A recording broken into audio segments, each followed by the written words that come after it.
सबको जय मसीह की। मैं जतिन बब्बर और आप देख रहे हैं मसीह परिवार चैनल। जैसे कि आप सब जानते हैं कि मैं इस चैनल पे प्रभु के अलग अलग दासों की वीडियोस डालता हूं, तो अगर आपको हमारा चैनल अच्छा लगता है तो आप इस चैनल को ज़्यादा से ज़्यादा सब्सक्राइब जरूर करें, ताकि आप प्रभु के वचन को सुन सके। वीडियोस को ज़्यादा से ज़्यादा शेयर करें ताकि जिन लोगों तक वचन नहीं पहुंचा उन तक भी वचन पहुंच सके। सबको जय मसीह की। एक बार मैं आपसे दोबारा कहूँगा कि इस चैनल को सब्सक्राइब जरूर करें और वीडियोस को ज़्यादा से ज़्यादा शेयर करें। जय मसीह की। और इसीलिए पर दुष्ट का मार्ग नष्ट हो जाएगा। इसलिए जब आप बाइबल को पढ़ते हैं आप धार्मिकता में जीते हैं और धर्मी का मार्ग परमेश्वर जानता है, फिर आपको कुछ चिंता करने की जरूरत नहीं, क्योंकि परमेश्वर आपके मार्गों को अपने हाथों में ले चुका है। हालेलुया। पढ़ेंगे अब अगले वचन को, भजन संहिता 5:8। हे यहोवा, मेरे शत्रुओं के कारण अपने धर्म के मार्ग में मेरी अगुवाई कर और मेरे आगे आगे सीधे मार्ग को दिखा। फिर परमेश्वर आपको सीधा मार्ग दिखाना शुरू करता है। जैसे आप बाइबल को पढ़ते हैं, परमेश्वर कहता है, फिर परमेश्वर आपके आगे आगे आपको सीधा मार्ग दिखाना शुरू कर देता है। ऋतु के अनुसार तुम्हें फल लगेंगे, समय समय पर वो तेरी लाइफ में चीज एंटर कराएगा और तेरे लिए सीधा सीधा मार्ग निकालता जाएगा। हालेलुया। अगर आप चाहते हैं आपके मार्ग टेढ़े ना हो, आपके मार्ग सीधे हो, तो आज से रोज 2.5 घंटे बाइबल पढ़ने की ग्रेस को हासिल करना। हालेलुया। ओके, आगे पढ़ेंगे। भजन संहिता 2:11 कहता है, डरते हुए यहोवा की उपासना करो और कांपते हुए उसमें मगन हो। जब आप बाइबल को पढ़ते हैं आपके अंदर परमेश्वर का डर आता है, जैसे प्रभु की दासी बता रहे थे। कहता है डरते हुए उसकी उपासना करो। जब आपके अंदर वचन नहीं होते, आप हल्की बिना परमेश्वर का डर किए रखे हुए आप प्रेयर करते हैं, वर्शिप में जाते हो, आपका स्टाइल, आपकी बॉडी मूवमेंट, आपका प्रेयर करने का अंदाज, तरीका बिना परमेश्वर की उपस्थिति को उपस्थित जाने बिना होता है। पर जैसे आप वचनों में उसकी महिमा को जानते हैं, उसकी ग्लोरी, उसकी प्रेजेंस को पढ़ते हैं कि उसके सामने कैसे जाना है, आप एक सेंस को प्राप्त करते हैं। एक स्पिरिचुअल सेंस आपको आती है जब आप बाइबल पढ़ते हैं कि परमेश्वर की उपस्थिति में कैसे जाना है। आनंद के साथ जाना है, हम्बलनेस के साथ जाना है, भूख के साथ जाना है, प्यास के साथ जाना है, उसका डर रखते हुए जाना है, पश्चाताप करते हुए जाना है, उसके वचनों को घोषणा करना है, उसकी स्तुति करनी है, बीती बातों के लिए धन्यवाद करना है पहले। तो आपको पता लगता है खुदा की हुजूरी में कैसे जाना है, कैसे पवित्र स्थान में जाना है, महापवित्र स्थान में जाना है, किन टॉपिक के लिए प्रार्थना करना है। कहता है तो फिर आपको उपासना करो, कहता है, और कांपते उसके मगन हो। कैसे वर्शिप करनी? मगन होने वाली परमेश्वर में, परमेश्वर में मगन रहना, परमेश्वर में कहते हैं मगन होना। ऐसे वचनों में मगन होना, कैसी उपासना आपकी होनी चाहिए, उसमें मगन रहना। वहां पर भी लिखा है दिन रात उसमें मनन करता है, मतलब बाइबल में इतना होना, उसकी उपासना ऐसी करनी कि मगन हो जाना है उसमें, पूरी तरह से मगन हो जाना है, पूरी गहराई में चले जाना है। धीरे धीरे जब आप बाइबल को समय को बढ़ाते हैं, कई बार आप 5 मिनट 15 मिनट पढ़ते हैं, छोटी सी आपको हल्का सा धीमा सा कुछ मिलता है। पर जब आप लगातार पढ़ेंगे 1 घंटा 1.5 घंटा 2 घंटा, आप देखेंगे इतने गहरे समुद्र में आप चले जाएंगे, आप कहेंगे आज तक मैं कहां था। हालेलुया। पहले क्यों नहीं मैंने ये किया? क्योंकि जो उसमें आप प्राप्त करेंगे, बाइबल आपके हर सवाल का जवाब है। आपको पता है ऐसा क्यों, ऐसा क्यों, मेरे साथ ही ऐसा क्यों, मेरे जीवन में क्यों नहीं, ऐसा क्यों, ऐसा क्यों। जैसे आप बाइबल पढ़ते हैं आपको सब बातों का उत्तर देता है खुदा। हालेलुया। कांपते उसमें मगन हो। कई लोग प्रॉफिट की वेट करते कि हाँ कोई प्रॉफिट मेरे लिए बात करे, उसका मेरी भेड़ मेरा शब्द सुन सकती, पर भेड़ चारा ही नहीं ले रही वचन का।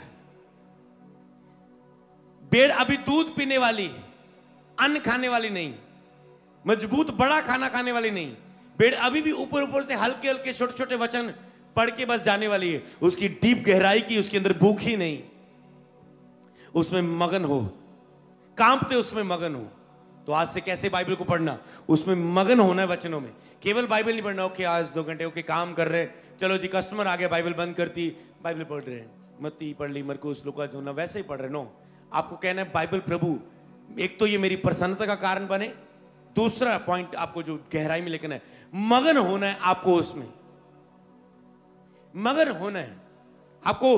बाइबल में से मनन करना है। कभी आराधना के विषय में कुछ बाइबल में पढ़ो, आराधना के विषय में मनन करो, प्रार्थना के विषय में मनन करो, परमेश्वर की आज्ञाएं के विषय में मनन करो, परमेश्वर की प्रतिज्ञाएं, क्या वायदे किए मनन करो, परमेश्वर कैसे प्रार्थना को सुनता है मनन करो,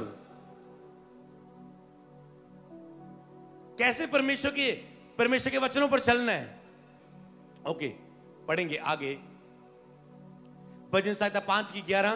परंतु जितने तुझ पर भरोसा रखते हैं वह सब आनंद करें और वह सर्वदा ऊंचे स्वर से गाते रहें, क्योंकि तू उनकी रक्षा करता है और जो तेरे नाम के प्रेमी है तुझ में प्रफुल्लित है। कहता है भरोसा रखो, आनंद करें, ऊंचे स्वर से गाते रहे, क्योंकि वो उसकी रक्षा करता है। ये आराधना के विषय में लेके ओके। और जो तेरे नाम के प्रेमी और तुझ में प्रतिफुल्लित है। कहता है जो तेरे नाम के प्रेमी, जो वचन से प्रेम नहीं करता वो खुदा से प्रेम नहीं करता। जो तेरे नाम के प्रेमी तुझ में प्रतिफुल्लित है, पूरी तरह से मगन होना, प्रतिफुल्लित होना, उसके प्रेम में पूरी तरह से एक आत्मिक फूलना, प्रतिफुल्लित हो जाना, दिन रात मगन होना। केवल सराहने के नीचे रख के सोना नहीं। जब काम पे जा रहे हैं, ओ आज बाइबल नहीं पढ़ी मुझे। कईयों का लेवल ये है, बाइबल के किस लेवल तक आप हैं, आपको आगे बढ़ना है। कईयों का बाइबल का ये लेवल है कि मुझे दुष्ट आत्मा के अटैक हो रहे हैं, मुझे बाइबल पढ़नी है। मैं तंदुरुस्ती बनी रहे, सुरक्षा बनी रहे, मुझे बाइबल पढ़नी है। मेरे जिनमें शैतान मुझे तंग ना करे, मुझे बाइबल पढ़नी है। मेरे जिनमें बहुत दुख है, निराशा है, थोड़ी बाइबल पढ़ के आनंद लूं।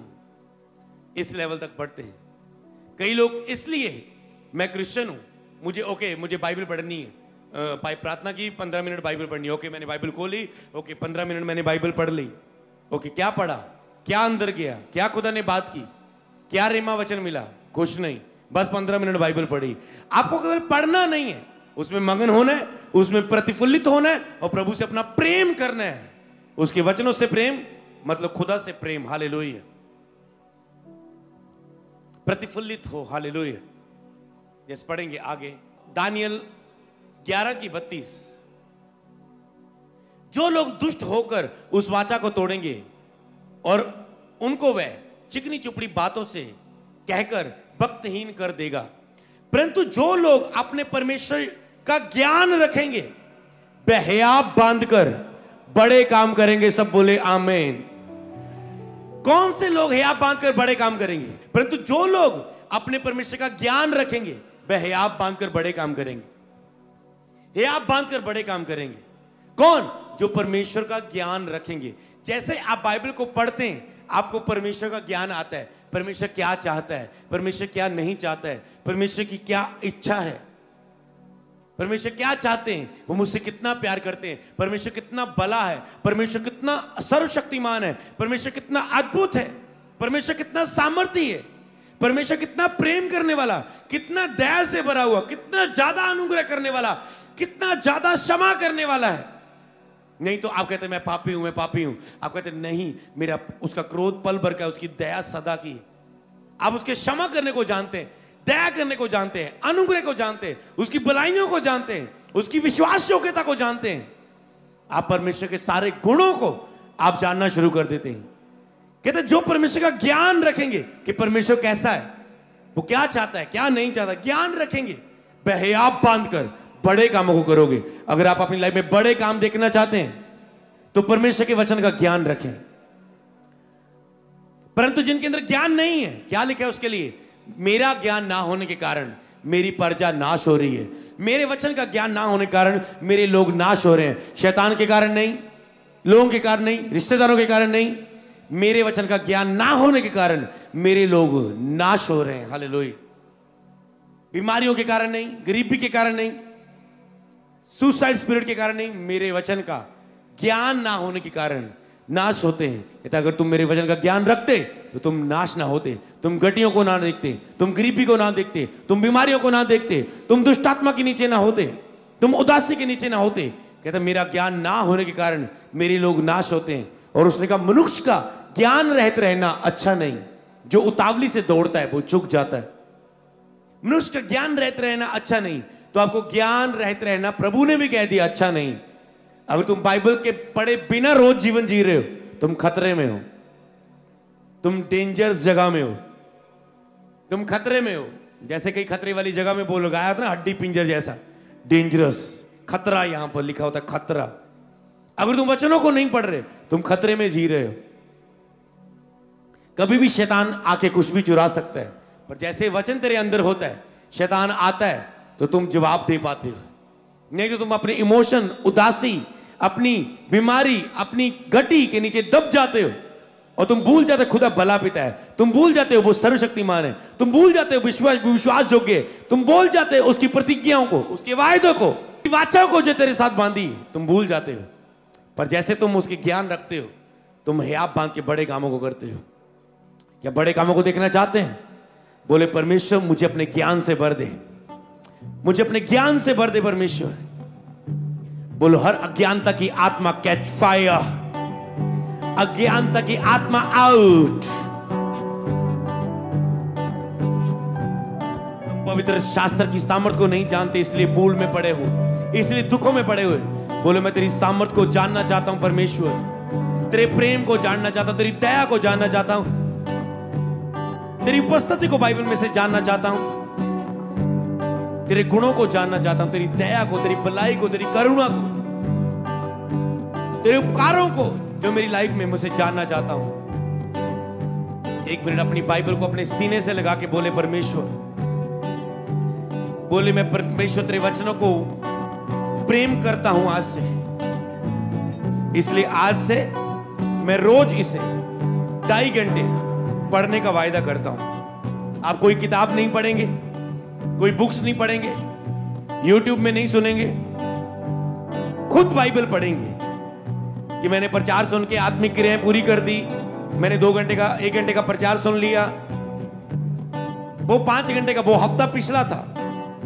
पर आगे आपको बाइबल पढ़ने की ग्रेस को आज लेना है, खुदा की यही मर्जी है। बोले मैं इससे प्रेम करता हूं, मैं तुझसे प्रेम करता हूं। प्रभु कहता है अगर तुम मुझसे प्रेम करते मेरी आज्ञा को मानोगे। आज प्रभु की आज्ञा ये है कि आज से आप 2.5 घंटे वचनों को पढ़ें। बाइबल रोज 2.5 घंटे बाइबल पढ़ने की, अपनी बाइबल पढ़ने की, व्यक्तिगत बाइबल पढ़ने की ग्रेस, आज हम ये फास्टिंग शुरू करेंगे। आज ही से, आज रात ही से। ये नहीं कि आपके 3 घंटे आज की मीटिंग में निकल गए, 4 घंटे और घर में 1 घंटा प्रे करके सो जाओ। आज ही से 2.5 घंटे बाइबल पढ़ने का पूरा हफ्ता हम वायदा करेंगे। बोले परमेश्वर मैं आपसे वचनों से प्रेम करता हूं। जो कहता है पूरा हफ्ता जय पाके आएगा अगले हफ्ते, वो अधिकारी होगा मेरी आशीषों का, मेरी प्रतिज्ञाओं का। जो मुझसे प्रेम करेगा मैं अपने वायदों को उसमें बीच में पूरा करूंगा। मांगो ग्रेस प्रभु। आज से मैं अगले एतवार तक परमेश्वर 2.5 घंटे, ये 7 दिन रोज अपनी बाइबल को मैं पढ़ूं। जब मैं वचनों को पढ़ूं मुझे सामर्थ्य करना, मुझे हियाब देना। जैसे आज आप घर जाके बाइबल पढ़ोगे, आप देखना आपकी आत्मा सामर्थ्य होगी, आप दिलेरी को पाएंगे, आप अपने प्रार्थना के उत्तरों को पाएंगे, आप एंजल्स की गिनती बढ़ती हुई देखेंगे अपनी लाइफ के ऊपर, आप सुरक्षा को बढ़ती हुई देखेंगे, शैतान आपकी लाइफ में रोता हुआ देखेंगे, शैतान की योजना को नाश होता हुआ देखेंगे। वो अपना वचन बेच के चंगा करता है, आप हीलिंग को देखेंगे, आप गवाही देंगे मैंने बाइबल पढ़ी और मैं पढ़ के मैं चंगा हो गया, मैं रात को बाइबल पढ़ के सोया, रात को मेरी सुबह उठ के मेरी गिल्टी गायब हो गई। आप ऐसी गवाहियां देंगे। ये वचन है पुलपट में से खुदा के दास का, खुदा की आत्मा से आप गवाही देंगे मैंने रोज बाइबल को पढ़ा, मेरी रिपोर्ट नॉर्मल आई, मैंने रोज उसके वचनों को पढ़ा, खाया, अपने अंदर मेडिसिन को लिया वचन की और मेरी ये बीमारी खत्म हो गई, मेरे ये रास्ते खुल गए, ये गुड न्यूज मेरी लाइफ में आई। बोलो मैं जय पाऊं, मुझे ग्रेस दे परमेश्वर, मुझे रोज 2.5 घंटे बाइबल पढ़ने की ग्रेस दे खुदावन। मांगो ग्रेस, ऑनलाइन मांगो मांगो मांगो। यीशु मसीह के नाम में हम ग्रेस मांगते हैं और विश्वास करते हैं ये कृपा हमें मिल चुकी है यीशु नासरी के नाम में। बोले आमीन अगर सचमुच बिलीव करते तो आनंद के साथ आमीन बोले, मुरझाए चेहरे के साथ नहीं। अगर आपको सचमुच पता है मेरे जो ग्रेस मिल चुकी, ये बड़ा कार्य आपके बीच में, ये बड़ा चमत्कार आपके बीच में। हालेलुया। बाइबल में से परमेश्वर आपको रेमा वचन देता है। कई लोग सोचते हैं मैं पाप में घिर चुका हूं, मैं कब उठूंगा, मैं कब उठूंगा, मैं कब उठूंगा। बाइबल पढ़ना शुरू करें, आप उठ के ऐसा खड़े होंगे, आपको शैतान फिर गिरा ना पाएगा यीशु के नाम में, क्योंकि आपकी नींव वचनों के ऊपर से होगी यीशु के नाम में। हालेलुया। जब जब भी मेरी लाइफ में वचनों ने कैसे मेरी लाइफ में काम किया, क्या आपके पास गवाही है आपकी कि वचन ने मेरी लाइफ में, किस किस वचन ने मेरी लाइफ में कैसा कैसा काम किया? आपके पास टेस्टिमनीज होंगी यीशु के नाम में कि मेरी लाइफ में ये बाइबल के 8 वचनों ने मेरे साथ ऐसे काम किया। आप लोगों को शेयर करेंगे, विश्वासियों को, और लोग उन्नति पाएंगे यीशु के नाम में। पहले वचन ने जो मेरी लाइफ में काम किए, जब मैंने सुना कि परमेश्वर ने कहा बोझ से दबे लोगों मेरे पास आओ, मैं तुम्हें आराम दूंगा। जब एक प्रचारक ने बोला, मैं पहली बार किसी घर में वचन सुनने के लिए गया, तो मैंने कहा अच्छा, परमेश्वर ये कहता है कि बोझ से दबे हुए लोगों मेरे पास आओ, मैं तुम्हें आराम दूंगा। बहुत सारे अपने बोझ का हल करने के लिए बहुत जगह हम गए, हमने कोशिशें की, पर कुछ नहीं हो रहा है। पर ये कौन सा परमेश्वर है जो खुद कह रहे मेरे पास आओ मैं तुम्हें आराम दूंगा, जो वायदा कर रहा है मेरे पास आओ मैं तुम्हें आराम दूंगा। तो उससे खुदा ने मुझसे बात की कि आज ये मीटिंग सुन के तुझे घर नहीं चले जाना, तुझे स्टेप लेना है मेरे भवन में आने का। मैं तुझे पुकार रहा हूं, मेरे पास आ, मैं तुम्हें आराम दूंगा। तो उसके बाद मैंने उन वचनों को रोज पढ़ना शुरू किया, उन किताबों को जो चर्च से मिली रोज पढ़ना शुरू किया, और वो वचन मुझे ज्ञान से भरने लगे, सच्चाई से भरने लगे, सच्चाई मेरे ऊपर प्रकट होने लगी। और फिर मैंने स्टेप लिया, वो वचन मुझे धक्का दिया कि चल रेगुलर चर्च आना शुरू कर। और मैंने चर्च जाना शुरू किया लगभग 1 महीने या कुछ समय बाद। एक टाइम जब मैं अपनी लाइफ में गिर चुका था, मसीह में नया नया था, पता नहीं था गिरना उठना भी होता है, लगता था बपतिस्मा लेने के बाद अब कोई गलती नहीं होगी, कोई पाप नहीं होगा। जब गिरा पीला और खुदा मेरे साथ नहीं, ऐसा फील हो रहा है। एक दिन बाइबल खोल रहा था, ऐसे बाइबल पढ़ रहा था, क्योंकि उस समय काउंसलिंग नहीं मिलती थी, स्ट्रॉन्ग काउंसलिंग नहीं थी पास्टरों के पास, बड़े यूट्यूब नहीं था कि कुछ भी यूट्यूब से निकाल लो, एक अच्छा प्रचार सुन लो, ऐसा नहीं था। पास्टर से बात शेयर करें तो सही उत्तर नहीं मिलता था, शेयर करने का हयाब नहीं होता था, कई वक्त तो नए होते थे अपनी कमी बताने का। अगर ये बताई अगले दिन पास्टर वर्शिप ढोल की नहीं बजाने देगा, समझ पा रहे ना? तो किसको शेयर करोगे? आपको पता खुदा से शेयर करेंगे। मैंने बाइबल उठाई, गिरा हुआ था, वचन आया, कभी नहीं पढ़ा ये बाइबल में वचन, पहली बार मेरे सामने जब आया कि मनुष्य की गति यहोवा की ओर से होती है, चाहे वह गिर भी जाए तो भी पड़ा नहीं रहेगा, क्योंकि प्रभु उसका हाथ थामे रहता है। मैंने कहा आमीन। मैं समझ गया कि मेरी गति तेरे हाथों में है, चाहे मैं गिर भी जाऊं तो भी मैं पड़ा नहीं रहूंगा, क्योंकि तूने मुझे चुना है, तू मुझे फिर से हाथ थाम के उठाएगा और आगे बढ़ाएगा। इसका मतलब यह है कि खुदा ने मुझे आज क्षमा कर दिया, मुझे उठा लिया और कहता है आगे बढ़, फिर से गलती ना करना, मैं तेरे साथ हूं। मैं भर गया पवित्र आत्मा से और आगे बढ़ने लगा। ऐसी आपकी टेस्टमनी होगी वचन में से। मेरे स्पिरिचुअल फादर बीमारियों में, दुखों में, नशे के अटैक हो रहे, पागलपन के अटैक हो रहे, दुष्ट आत्मा के अटैक हो रहे, डिप्रेशन के अटैक हो रहे, बीमारियां हैं, परेशान अपनी लाइफ में पूरी तरह से। चर्च जाने लगे, बाइबल पढ़ने लगे, लगातार बाइबल के शैतान तंग ना करे, रोज प्रेयर बाइबल। एक दिन एक वचन आया, हे आप बांध दृढ़ रहे, क्योंकि मसीह में की मेहनत व्यर्थ नहीं है। पहले वो सोच रहे थे मेरा कुछ हो नहीं रहा, मेरा कुछ हो नहीं रहा, मैं बाइबल भी पढ़ रहा हूं, प्रेयर भी कर रहा हूं, चर्च भी जा रहा हूं, मेरा कुछ क्यों नहीं हो रहा है, क्यों नहीं हो रहा है, क्यों नहीं हो रहा है, मेरा कुछ क्यों नहीं हो रहा है। खुदा ने बात की, मसीह में जो तू मेहनत कर रहा है ये व्यर्थ नहीं है, और उस मेहनत का रिजल्ट आज दिख रहा है, आज दिख रहा है, आज दिख रहा है।